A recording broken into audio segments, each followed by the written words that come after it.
magandang araw po sir, magandang araw sa lahat. So ngayon po kami magre-report tungkol sa aming C++ program kung saan tinatawag itong periodic table viewer. Ito po ay isang program na nagpapakita ng 118 elements kung saan pwede po natin makita siya by categories and all elements. So makikita po dito yung ano ng elements na merong name, symbol, categories, at atomic number at atomic mass. So ayun nga po, simulan na namin ang pagpapaliwanag. So dito sa aming code sa simula, the element structure. Sure. Gumamit kami dito ng vector para po maging flexible yung array namin at gumamit din kami dito ng limit. Dahil ito ay nagbibigay ng access sa limit value ng data types. Tas dito naman sa panimula. Gumamit kami ng struct el para makapag-store ng information ng bawat element. Kasama po dito ang atomic number, name, symbols, category, and mass. 5 po sila. Nilagay namin lahat ng elements na nasa periodic table sa array na tinatawag na eleme, yung code name po. Para ito sa listahan ng elements. Meron po yan nagtototal ng 118 elements, including the unknown.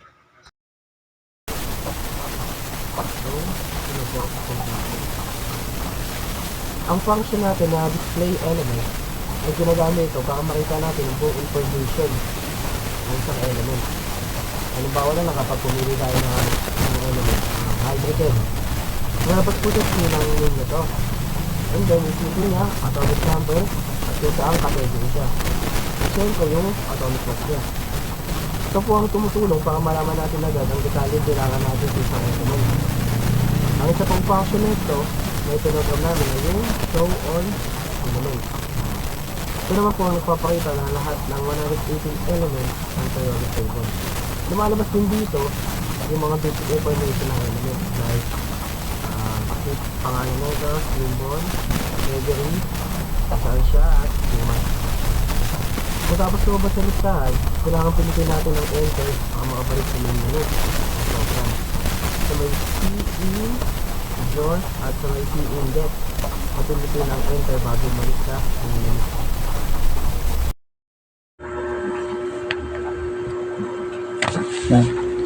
Ang show group menu, ito yung function na magsisilbing main menu ng buong program.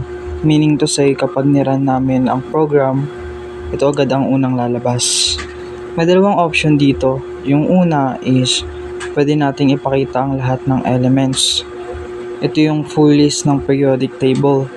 At ang pangalawa namang option ay, pwede rin tayong pumili ng isang group or category lang. Tulad ng noble gas, halogen o non-metal. Tapos, gumamit din kami dito ng while loop, kaya hindi agad nag-end ng program hanggat hindi pinipiling mag-exit. Ibig sabihin, pwede tayong bumalik-balik sa menu at pumili ng ibang group kung gusto pa nating tumingin ng iba pang elements. Para po sa akin re-report, ito po yung pagpili sa mga category by elements. So sa periodic table po namin, may iba't ibang group ng elements kagaya na non-metals, metalloids, noble gas, at unknown. So sa aming program po, pwede natin piliin ng isang group para makita ang mga elements na nabibilang dito. So halimbawa po, kung piliin natin ng noble gas, lalabas lahat ng element sa group na yon, tulad ng helium, neon, at argon. Doon din po pwede at iba pa. Kapag nakita na natin ang lista na yung lumabas na yung helium, neon, at argon, pwede po tayong pumili doon sa isang element para makita po yung buong detalye. katulad po ng kanilang pangalan, symbol, atomic mass, atomic number at yung category po nila. Ang mas maganda po sa feature na ito ay mas pinadali niya yung mas pinaganda niya yung pagpalabas ng periodic table. So ano din po, yung pagpili po ng periodic table, hindi siya matatapos hanggat hindi po namin siya ini-exit. Maglulup lang po siya ng maglulup hanggang sa makita namin yung gusto namin makita. So yung iba't ibang elements. So sa code po namin, hanggat hindi po namin pinipindot yung zero, hindi po siya mag-i-exit, maglulup lang na po siya na maglulup. So habang pumipili po kami yung mga gusto namin elements, magpapatuloy pa rin po ito. So pag natapos na po yung paghahanap ng mga elements sa code namin, pag pinili po ng user yung exit, so mag-i-stop na po yung namin pag-run ng code. So ayun lang po, salamat. So dito po makikita nyo yung kabuuan ng code namin mula sa simula sa include IOStream. So ayan po yung mga 118 table of elements, makikita nyo po yan. So dyan nyo po makikita yung mga void display, yan po, show group menu, may for loop, may while loop din po yan, makikita nyo po yan kompleto lahat. So ayan po, sinimulan ko ng i-run, ako po yung user. So ang ginawa po ng user, pinili niya po yung number 2, ayun po, lumabas po lahat yung 118 elements.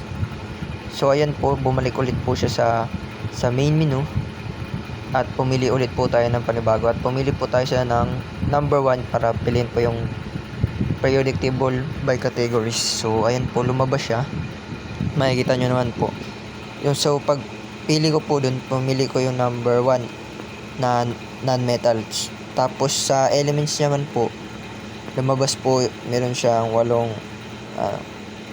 elements. So pinili ko po yung number 5 at lumabas po yung phosphorus.